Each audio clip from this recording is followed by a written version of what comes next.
രാജ്യസഭാ തെരഞ്ഞെടുപ്പ് തീയതി കഴിഞ്ഞ ദിവസമാണ് പ്രഖ്യാപിച്ചത്. ലോക്സഭാ തെരഞ്ഞെടുപ്പ് ഫലപ്രഖ്യാപനത്തിന് ശേഷം 21 ദിവസങ്ങൾക്കിപ്പുറമാണ് രാജ്യസഭാ തെരഞ്ഞെടുപ്പ് നടക്കുന്നത്.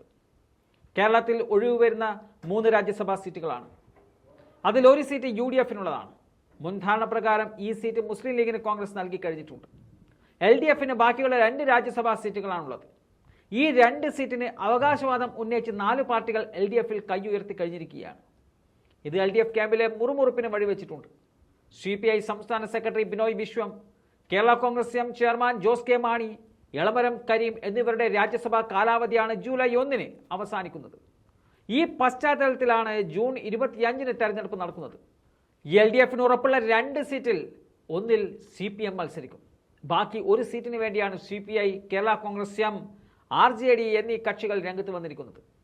UDF വിട്ട് LDF-ലെത്തുമ്പോൾ രാജ്യസഭാ സീറ്റുമായിട്ടാണ് വന്നത് എന്ന വാദമാണ് കേരള കോൺഗ്രസ് എമ്മിനുള്ളത്. എന്നാൽ മുന്നണിയിലെ പ്രധാന കക്ഷിയായ തങ്ങളുടെ സീറ്റ് നിലനിർത്തണമെന്നതാണ് CPI ആവശ്യപ്പെടുന്നത്. ഇത്തവണ രാജ്യസഭാ സീറ്റ് വേണമെന്ന് ആവശ്യപ്പെട്ട് RJD-യും രംഗത്ത് വന്നിട്ടുണ്ട്. ഇതിൽ ആർക്ക് സീറ്റ് നൽകുമെന്ന തലവേദന CPM-ന് തുടങ്ങിക്കഴിഞ്ഞു. പ്രത്യേകിച്ച് തദ്ദേശ സ്വയംഭരണ തെരഞ്ഞെടുപ്പ് അടുത്തിരിക്കുന്ന സാഹചര്യത്തിൽ എല്ലാ പാർട്ടികളെയും ഒന്നിച്ച് നിർത്തണമെന്നത് CPM-ന് ആവശ്യമായി വന്നിരിക്കുകയാണ്. കേരള കോൺഗ്രസിന് രാജ്യസഭാ സീറ്റ് നൽകില്ല എന്നതാണ് ഒടുവിൽ ലഭിക്കുന്ന റിപ്പോർട്ടുകൾ. UDF-ലായിരുന്നപ്പോൾ ഉറപ്പായിരുന്ന രാജ്യസഭാ സീറ്റാണ് LDF-ലെത്തിയപ്പോൾ ജോസിനും കൂട്ടർക്കും അടിയറവ് വെക്കേണ്ടി വന്നത്. ശേഷിക്കുന്ന ഒരു സീറ്റ് CPI-ക്ക് തന്നെ നൽകാനും പകരം കേരള കോൺഗ്രസിന് മറ്റെന്തെങ്കിലും പദവി നൽകാനുമാണ് CPM ലക്ഷ്യം വെക്കുന്നത്. രാജ്യസഭാ സീറ്റ് ലഭിച്ചില്ലെങ്കിൽ അടുത്ത തെരഞ്ഞെടുപ്പ് വരെ ജോസ് കെ മാണിക്ക് പ്രത്യേക പദവി ഉണ്ടാകില്ല എന്നത് മാണി ഗ്രൂപ്പിന് കടുത്ത തിരിച്ചടിയാണ് സമ്മാനിക്കുന്നത്.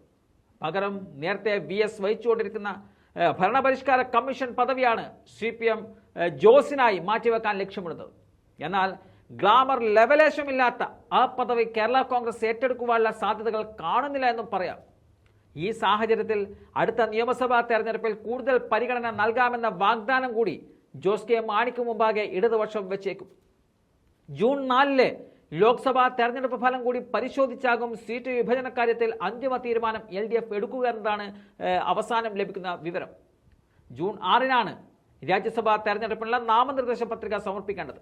അതിനുള്ളിൽ തന്നെ ഇടഞ്ഞു നിൽക്കുന്ന ജോസിനെ തളർക്കാനുള്ള വഴികളാണ് CPM തേടുന്നത്.